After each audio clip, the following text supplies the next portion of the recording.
Naja, die Frage ist aber so ein bisschen, ob eine Aktienrente wirklich dabei hilft, dass die Altersarmut gerade immer weiter steigt. Weil das, was da rauskommen kann nach Berechnungen, sind dann im Endeffekt vielleicht 2 Bier mehr im Monat. Aber das ändert ja nichts an dem systemischen Problem. Und genau deswegen sage ich, eine Aktienrente reicht nicht. Wir können das von mir aus machen, das macht nichts kaputt. Aber es bringt auch am Ende nichts. In Amerika schützen vor den Folgen einer Globalisierung, die diese Arbeitsplätze zerstören. Das ist eine klassische linke Position. Ich habe da absolut keine Sympathien für. Deutschland ist das Land, was weltweit pro Kopf der Bevölkerung, in der Tat, was weltweit pro Kopf der Bevölkerung und gemessen am Bruttoinlandsprodukt am meisten für die Entwicklungshilfe ausgibt. Massiv gekürzt unter der Ampel. Selbstverständlich können Sie den Mindestlohn erhöhen. Wenn das so vordergründig gut wäre, dass höherer Mindestlohn dazu führt, dass der Konsum angeregt wird, dass die Wirtschaft besser geht, dann müsste Sie jetzt 30 € Mindestlohn fördern, dann geht es der Wirtschaft noch besser. Es sind aber auch Kosten jeweils in Unternehmen und die Unternehmen müssen diese Kosten durch Verkauf von Gütern oder Dienstleistungen wieder einspielen. Ja, aber im Gegensatz zu Ihnen will ich ja den Mindestlohn nicht würfeln, sondern ich beziehe mich ja auf die europäische Mindestlohnrichtlinie. Und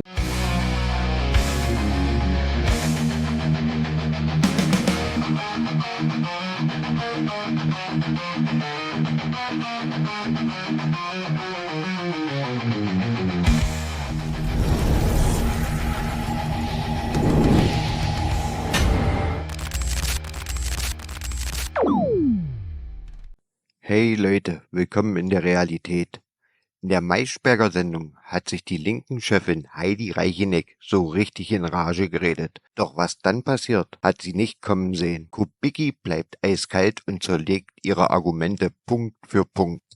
Es geht um Mindestlohn, Migration, Entwicklungshilfe und um die Frage, wer in diesem Land überhaupt noch den Überblick hat. Wenn ihr sehen wollt, wie realitätsferne Wunschträume auf knallharte Fakten prallen, dann müsst ihr euch das geben. Diese Debatte ist kein Talk, das ist ein Crashkurs in politischer Abrechnung. Also, liked das Video, abonniert den Kanal und vor allem schreibt mir in die Kommentare, was ihr von Reichenecks Auftritt haltet. War das kämpferisch oder einfach nur peinlich? Auf geht's! Kubicki,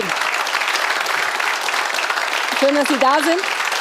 Hier sitzt die Partei, die es geschafft hat, mit der Wahlkampagne unter anderem Mission Silberlocke zu punkten. Das war Herr Gysi, Herr Bartsch und Herr Ramelow. Ärgern Sie sich eigentlich, dass Sie nicht auf die Idee gekommen sind? Nein, also wir hatten nicht 3 so herausragende Persönlichkeiten im gesetzten Alter, aber ich fand ein Cover von Titanic, besonders schön, die mit einem Cover von mir gesagt haben, die FDP antwortet mit der Kampagne Grauburgunder. Insofern. Grauburgunder. Hätte das genutzt, dieselbe Kampagne mit Kubicki und Strack-Zimmermann, wäre dann die FDP jetzt im Bundestag, Frau Reicheneck? Nein, da hätte es schon bessere Inhalte gebraucht. Ich glaube auch, dass das am Ende der Grund war, warum die Menschen uns gewählt haben. Die Silberlocken waren natürlich ein wichtiger Schritt dahin, aber die Inhalte waren das, was überzeugt hat. Ja, bevor wir zu den Inhalten gehen, Herr Kubicki, die Frage nochmal, was für eine Rolle spielen die alten Hasen jetzt? Frau Strack-Zimmermann hat gerade einen Artikel geschrieben in der FAZ. Sie hat sich selber und Sie als alte Hasen bezeichnet und gefragt, ob Sie noch in die erste Reihe der FDP überhaupt gehören. Das ist ein Zitat aus diesem Artikel. Sie schreibt, Kubicki betonte, er und ich seien ohnehin im neuen FDP-Präsidium. Für mich mag das Kraft meines EU-Mandats zutreffen, doch nicht die mediale Öffentlichkeit entscheidet über Parteifunktionen, sondern die Mitglieder. Was hat die Frau gegen Sie? Ich glaube nicht, dass sie was gegen mich hat, sondern sie hat festgestellt, dass sie ohnehin in dem Präsidium angehört, als Vertreterin der liberalen Fraktion im Europäischen Parlament. Ich gehöre dem Präsidium nicht Kraft Amtes mehr an, sondern ich muss gewählt werden auf dem Parteitag, wie die letzten 12 Jahre auch. Ich kandidiere und dann entscheiden im Zweifel die Mitglieder. Also an Rückzug denken Sie nicht als alter Hase? Nein, ich denke nicht an Rückzug, sondern ich denke ähnlich wie die Aktion Silberlocke an den Wiederaufbau einer Partei, die tatsächlich ja auch am Boden liegt. Denn ein so schlechtes Ergebnis hatten wir als Freie Demokraten seit Bestehen des Landes nicht. So, wie kommt man raus, beziehungsweise mit welchen Konzepten? Wir haben natürlich jetzt die Donald Trump-Zollpolitik, die über allem hängt. Als die FDP noch regiert hat, hat sie die Aktienrente favorisiert. Mit Blick auf das, was jetzt gerade an den Aktienmärkten passiert, Frau Reicheneck, noch ein Punkt für Sie zu sagen, das ist keine gute Idee? Ja, grundsätzlich haben wir immer gesagt, dass eine Aktienrente viel zu volatil ist und vor allen Dingen nichts am aktuellen Problem wirklich ändert. Also wir brauchen wirklich eine Rentenrevolution. Wir müssen uns an Österreich orientieren. Wir brauchen eine gesetzliche Rente, die die Menschen wirklich absichert. Wir brauchen eine Rente, in die alle Erwerbstätigen einzahlen, also auch die Selbstständigen, auch die Abgeordneten, auch die Beamtinnen und Beamten. Und dann müssen wir eine solidarische Mindestrente garantieren, damit eben niemand mehr nach einem langen Arbeitsleben, sei es Erwerbs- oder Pflege- und Sorgearbeit, noch weiterarbeiten muss, noch Flaschen sammeln muss. muss, verzweifelt bei der Tafel stehen muss. Und dazu gab es ja die Bereitschaft in der Ampel nicht und die sehe ich auch bei der neuen Regierung nicht. Und das ist das Problem. Und Sie sind immer noch für die Aktienrente als ein Baustein? Ja, selbstverständlich, weil die Idee ist ja bestechend vordergründig, aber das Problem ist, wir haben immer weniger Erwerbstätige und immer mehr Menschen, die längere Zeit in der Rente sind und das geht mathematisch schon nicht auf. Das Konzept der Aktienrente orientiert sich an dem norwegischen und schwedischen Modell. Man darf da nicht Tageskurse betrachten, sondern muss die Langfristentwicklung betrachten und das ist so, dass bei Langfristentwicklung Aktien immer steigen und immer bessere Renditen abwerfen. Der norwegische Staatsfonds, der aus Aktien besteht, über 1 Billion Euro, hat eine durchschnittliche Rendite von 11,4%. Das wären 110 Milliarden Euro alleine, die man dann der Rente zuführen könnte. Also das ist ein Beispiel, dass es auch anders geht. Man muss tatsächlich an der Produktivitätsentwicklung teilhaben. Das geht nicht nur über Arbeitnehmerinnen und Arbeitnehmer. Er schützt die Regeneration also. Man muss, wenn man Auch, über ja. Norwegen und Schweden spricht, aber auch darüber reden, dass in Schweden eben zum Beispiel alle Erwerbstätigen einzahlen, dass es da auch eine starke Betriebsrente gibt. Also das wird ja dann immer so gerne vergessen, wenn die FDP mit Schweden argumentiert. Also wenn, dann muss man schon das Gesamtpaket angucken. Es hilft uns ja nicht weiter, wenn alle Erwerbstätigen, also auch Beamte einzahlen. Abgesehen davon, dass wir die Verfassung ändern müssten, haben wir momentan 2 Systeme parallel. Und wenn Sie das veranschaulichen wollen, wird es extrem teuer. Das ist ja schon mal versucht worden bei Lehrerinnen und Lehrern, die nicht mehr zu verwarten, sondern nur noch als Angestellte tätig werden zu lassen, damit sie in die Rente einzahlen. Das Problem ist nur, es wird für den Staat am Ende teurer, als wenn sie im öffentlichen Dienst bleiben. Unabhängig davon, dass es noch andere Kriterien gibt, dass Sie ja auch sagen, dass bestimmte Arbeitsverhältnisse im öffentlichen Dienst besonders geschützt werden müssen, damit wir nicht mal trockengelegt werden, wenn alle anfangen zu streiken. Mhm. Naja, die Frage ist aber so ein bisschen, ob eine Aktienrente wirklich dabei hilft, dass die Altersarmut gerade immer weiter steigt. Weil das, was da rauskommen kann nach Berechnungen, sind dann im Endeffekt vielleicht 2 Bier mehr im Monat. Aber das ändert ja nichts an dem systemischen Problem. Und genau deswegen sage ich, eine Aktienrente reicht nicht. Wir können das von mir aus machen, das macht nichts kaputt. Aber es bringt auch am Ende nichts. Haben Sie eigentlich, Frau Reicheneck, Sympathie für das, was Donald Trump da tut? Weil sein Argument ist ja das, dass er sagt, er möchte gerne die Industriearbeitsplätze in Amerika schützen vor den Folgen einer Globalisierung, die diese Arbeitsplätze zerstören. Das ist eine klassische linke Position. Ich habe da absolut keine Sympathien für, vor allem, weil das führt ja vor allen Dingen dazu, dass diese Zölle an die Menschen in den USA weitergegeben werden. Also er hat versprochen, das war ja sozusagen sein großes Versprechen an die Menschen in den USA, ich sorge dafür, dass euer Leben günstiger wird, dass die Lebensmittelpreise sinken. Und er macht jetzt genau das Gegenteil. Also wir haben es gerade schon gehört. Das werden vor allen Dingen auch die Menschen in den USA zahlen.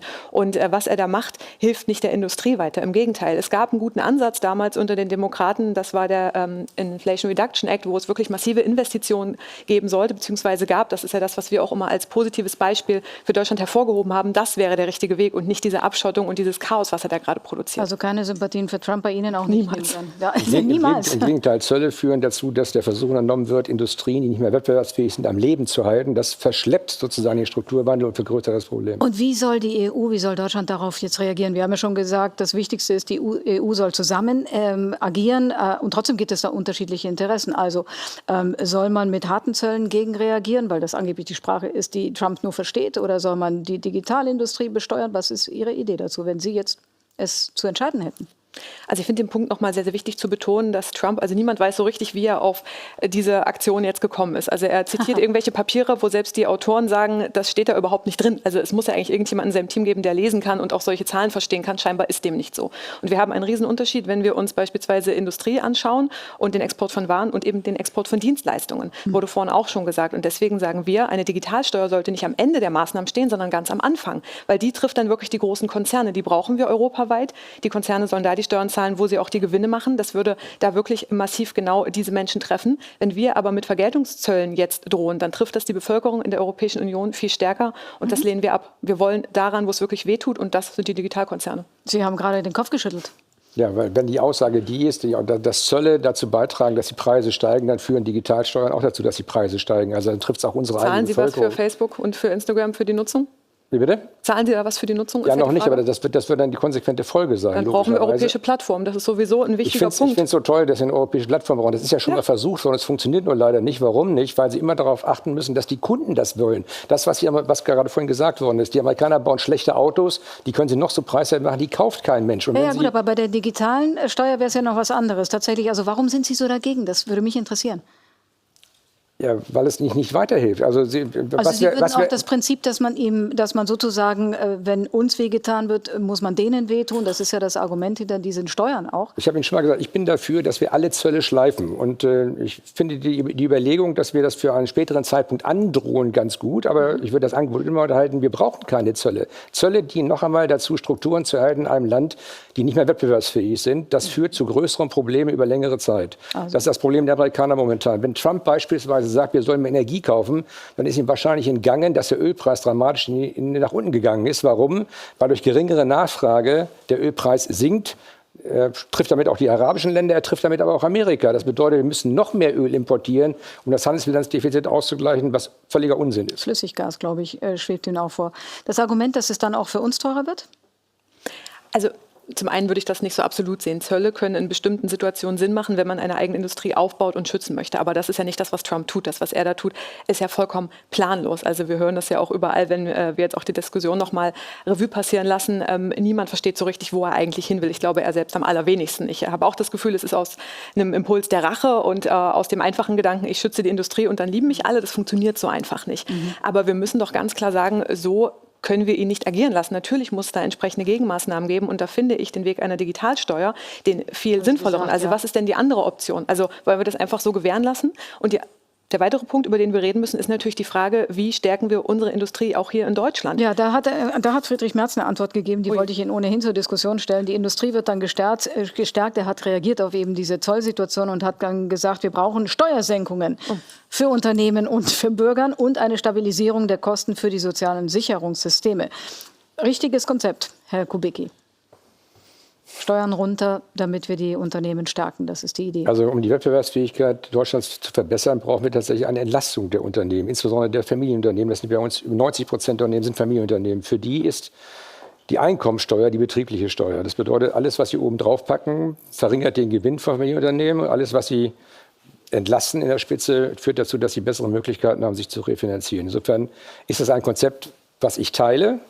Die spannende Frage ist, ob wir das mit den Sozialdemokraten durchsetzen können. Das kommt aber als nächstes. Da bin ich eher skeptisch. Naja, Wirtschaft und Industrie brauchen vor allen Dingen Sicherheit und eben auch Investitionen. Deswegen sagen wir als Linke ja ganz klar, wir müssen in diesem Land investieren. Deswegen wollen wir auch die Schuldenbremse streichen bzw. reformieren, damit diese Investitionen möglich sind und damit auch die Industrie hier im Land ankurbeln. Deswegen sagen wir auch ganz klar, jeder Euro, der zum Beispiel in soziale Sicherung geht, der in einen höheren Mindestlohn geht, in bessere Tariflöhne, der geht ja in den Konsum. Und all das will Friedrich Merz ja nicht. Ich würde Steuern mal gerne senken war die Frage, also das würden Sie auf keinen Fall mitgehen wollen. Ich bin grundsätzlich nicht gegen Steuersenkungen, aber dann für geringe und mittlere Einkommen, also für die, die hier hart arbeiten. Und mich würde ja interessieren, wie er das finanzieren will, weil uns wird ja immer gesagt, es ist kein Geld da. Es ist kein Geld da, um in Bildung zu finanzieren, es ist kein Geld da, um ins Gesundheitssystem zu investieren, um sozialen Wohnungsbau zu betreiben, aber für Steuersenkungen ist dann plötzlich Geld da. Also da widerspricht er sich ja selbst. Also ich bin da konsequent. Ich sage, Schuldenbremse reformieren, damit wir investieren können. Er sagt mal das eine und mal das andere. So funktioniert es nicht. So, er investiert ja, aber möchte trotzdem die Steuern senken. Wie finanziert das? Also nicht, dass Sie jetzt Merz interpretieren müssen, aber ich weiß, dass die FDP ja ähnlich denkt. Also,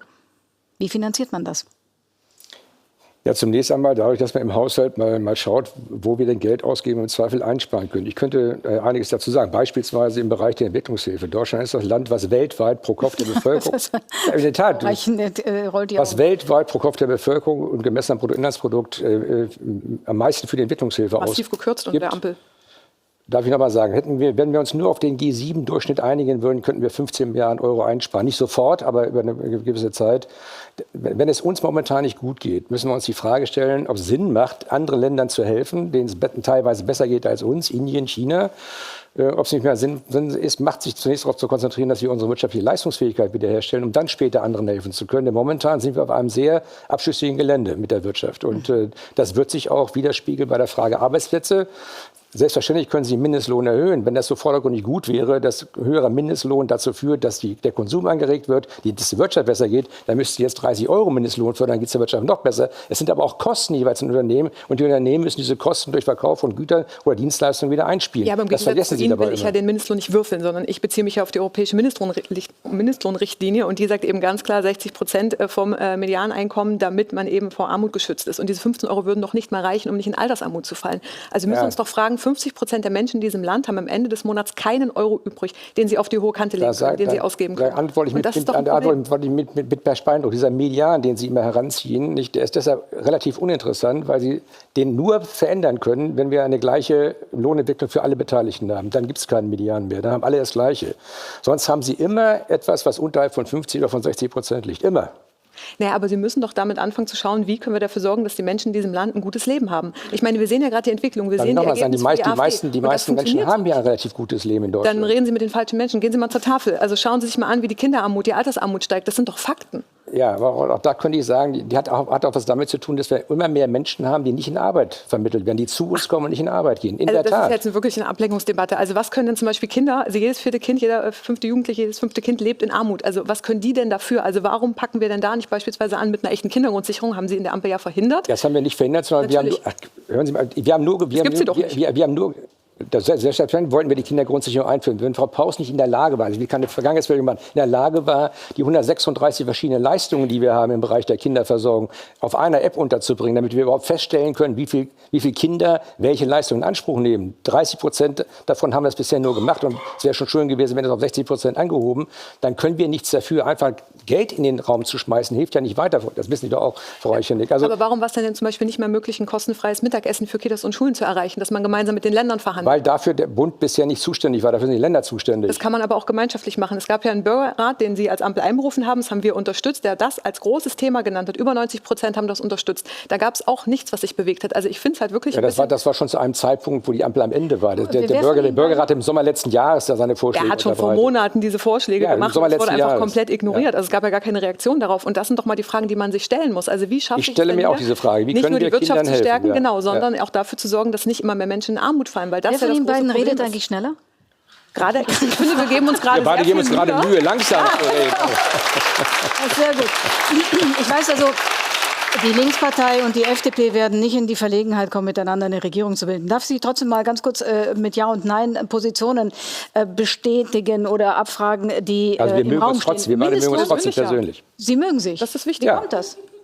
Ja, weil ich Was mögen Sie, Herr mag Frauchen? Menschen, die ihre Meinung frei von der Leber weg sagen. Und schnell. Schnell nicht.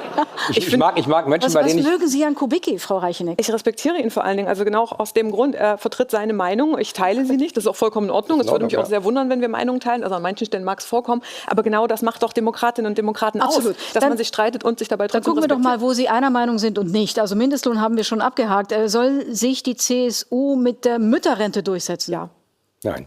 wenigstens einmal muss ich die CSU loben. An dieser Stelle ist es soweit. Ups. Soll Schwarz-Rot die Mietpreisbremse verlängern? Nein. Ja, aber vor allen Dingen Mietendeckel einführen. Sollten Geschäfte verpflichtet werden, Kartenzahlungen zu akzeptieren? Schwere Frage. Grundsätzlich ja, weil viele internationale Menschen, die bei uns unterwegs sind, gar keine andere Möglichkeit haben zu bezahlen. Aber es gibt kleinere Läden, bei denen ist dann der Abzug von der Kartengebühr. Das Kartenlesegerät gerade kaputt. Ich bin gegen Zwang.